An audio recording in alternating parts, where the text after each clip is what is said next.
Friends, అందరికీ good morning. చాయ్ తాగిరా friends? మేమైతే బియ్యం పెట్టిన చాయ్ అవుతుంది. పనికి టైం అవుతుంది. అదే కరువు పనికి పోలే కదా, 100 రోజుల పనికి టైం అయితే అవుతుంది.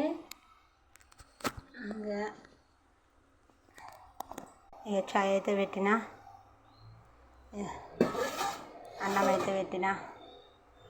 అన్నం చాయ్ అయితే అవుతుంది. టైం అయితే ఏడంగానే తెల్లారైపోతుంది. 5 గంటలకే తెల్లారుతుంది. టైం అయితే మళ్ళా ఆ పని చేసుకునే వరకు మాకిలి చాలా పెద్దగా ఉంటుంది. ఆ నూకే వరకు అమ్మో చేతులన్నీ మంటలు లేస్తాయి. ఆ కొబ్బరి చీపురు పట్టుకుని నూకే వరకు అయితే ఇక ఇప్పుడు బియ్యం అయితే పెట్టిన, చాయ్ అయితే అవుతుంది. చాయ్ తాగేసి తొందరగా పనికి వాళ్ళందరూ వచ్చేస్తారు. టైం అయితే అవుతూనే ఉంది, 7 గంటలకే వస్తారు. బాయ్. మా వీడియో నచ్చితే లైక్ చేయండి, షేర్ చేయండి, కామెంట్ పెట్టండి. మా వీడియో ఎక్కడ దాకా